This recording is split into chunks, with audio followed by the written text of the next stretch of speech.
Hello दोस्तों, आपका अपना YouTube चैनल सरस्वती एजुकेशन पे स्वागत है। मैं विकी कुमार आप लोगों को आज जो है सर्वनाम पढ़ाने जा रहा हूँ। और चलिए स्टार्ट करते हैं। सर्वनाम आखिर होता क्या है, इसके बारे में हम लोग डिस्कस करेंगे इस वीडियो के माध्यम से। देखिए, सर्वनाम यहाँ तो हम डिफिनीशन लिखे नहीं हैं, बशर्ते आप लोगों को समझाने के लिए हम जो है वीडियो छोटा सा वीडियो लाए हैं, जो कि आप लोगों को जो है यह डाउट जो है कितने बच्चों का रहता है कि सर्वनाम कितने यूट्यूब पे जो है अनेकों टीचर्स होते हैं जो कि डिफिनीशन के सहित जो है बच्चे को समझाते हैं, लेकिन हम जो है डिफिनीशन के सहित ना समझा के बच्चों को जो है अपने लैंग्वेज में समझाएं, जिससे कि उसको दिमाग में यह रहे। चलिए सर्वनाम स्टार्ट करते हैं। सर्वनाम कहा जाता है संज्ञा के बदले जो शब्द प्रयोग होता है उसी को सर्वनाम कहते हैं। जैसे एज आप लोगों को अगर निबंध ही लिखा जाता है, जैसे कहें अगर गाय पर लेख निबंध लिखिए, तो आप लोग लिखते हैं क्या लिखते हैं? गाय पर लेख अगर निबंध बोला जाए तो लिखते हैं गाय एक पालतू जानवर है।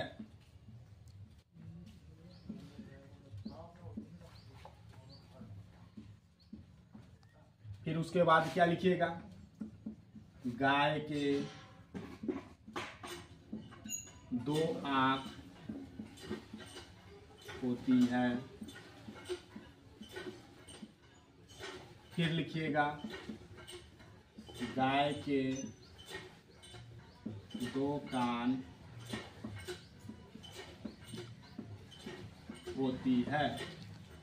अब ये लिख रहे हैं बार बार, हम गाय का प्रयोग कर रहे हैं बार बार, तो एक सेंटेंस को जो है निगेटिव तरह से देखने को हमको मिल रहा है। इसी को जो है इसके मतलब गाय के जगह जो शब्द हम प्रयोग करते हैं वही हमारा सर्वनाम कहलाता है। जैसे मान लीजिए यहाँ लिखे हम गाय एक पालतू जानवर है, अगर इसके जगह गाय के जगह अगर हम लिखते इसके या इसकी, इसके दो आंख होती है, इसके दो कान होती है, तो ये जो इसके शब्द जो आया यही सर्वनाम होता है। जैसे मान लीजिए बोले कि राम के बारे में 4 लाइन बतला के दिखाइए, तो राम राम जो हम बोलेंगे राम के जगह वह का प्रयोग किए, तो ये जो है हमारा सर्वनाम कहलाया। यहाँ एग्जाम्पल दिया गया सर्वनाम का, वह, उसे, उसने, मैं, मेरा आदि, ये सब जो है सर्वनाम हुआ। अब सर्वनाम को जो है सर्वनाम के मुख्यतः 6 भेद होते हैं। सर्वनाम के मुख्यतः 6 भेद होते हैं। जैसे पहला सर्वनाम है आपका पुरुषवाचक, दूसरा है निश्चयवाचक, तीसरा है अनिश्चयवाचक, चौथा है संबंधवाचक, पांचवा है निजवाचक और छठा है प्रश्नवाचक। तो पहला पुरुषवाचक क्या कहता है?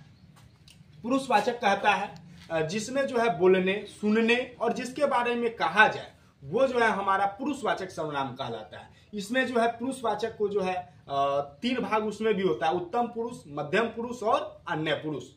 उत्तम पुरुष कहा गया जो मतलब बोल रहा है। उत्तम पुरुष इसमें भी 3 होता है, हम लिखे नहीं है। इसमें भी एक होता है उत्तम,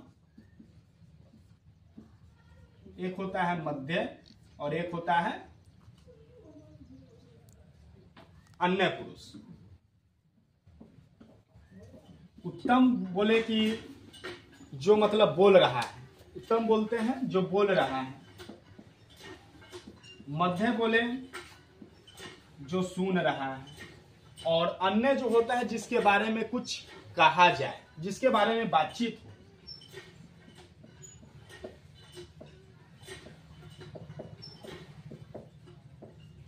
जिसके बारे में बातचीत हो। जैसे यहां दिया पुरुषवाचक में मैं, मैंने, हम लोग, आप, ये सब जो है इसका एग्जाम्पल हुआ। मैंने कल आपको उसकी घड़ी दी थी, तो यहाँ जो है मैंने जो हुआ ये बोल रहे हैं हम, तो ये जो हुआ हमारा उत्तम पुरुष हुआ। मैंने जो हुआ उत्तम पुरुष, और आपको यानी कि जो सुन रहा है उसी को ना हम बोल रहे हैं, तो ये जो हुआ हमारा मध्य पुरुष हुआ। और मध्यम, और उसकी जिसके बारे में बात हो रही है, ये जो हुआ हमारा अन्य पुरुष हुआ। यही होता है हमारा पुरुषवाचक सर्वनाम। अब हमारा हुआ निश्चयवाचक। इसे तात्पर्य हो रहा है कोई भी चीज हो जो निश्चय हो। जैसे हम बोले यह बेंच है, तो यह बेंच है तो एक निश्चित हो रहा है कि यह बेंच है। हम बोले वह राम है, निश्चित हो रहा है तभी तो हम बतला रहे हैं कि वह राम है। तो वैसे ही यहां दिया है निश्चयवाचक का, यह वह ये वे, ये लड़कियां हैं, वे लड़के हैं, ये सब जो हुआ हमारा निश्चयवाचक हुआ। फिर जो है तीसरा नंबर आपका दे रहा है अनिश्चयवाचक, कोई कुछ। अनिश्चयवाचक, इससे तात्पर्य हो रहा है अनिश्चय, यानी निश्चय का बोध न हो। जैसे हम कोई दुकान ही गए, वहां हम बोले कि से कुछ चावल दे दो, ये तो निश्चय नहीं हो रहा है, कुछ चावल दे दो।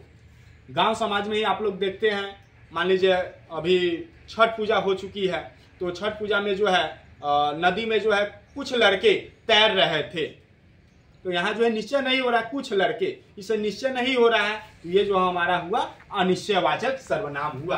अनिश्चयवाचक का देता है कोई कुछ, ये सब जो हुआ हमारा अनिश्चयवाचक हुआ।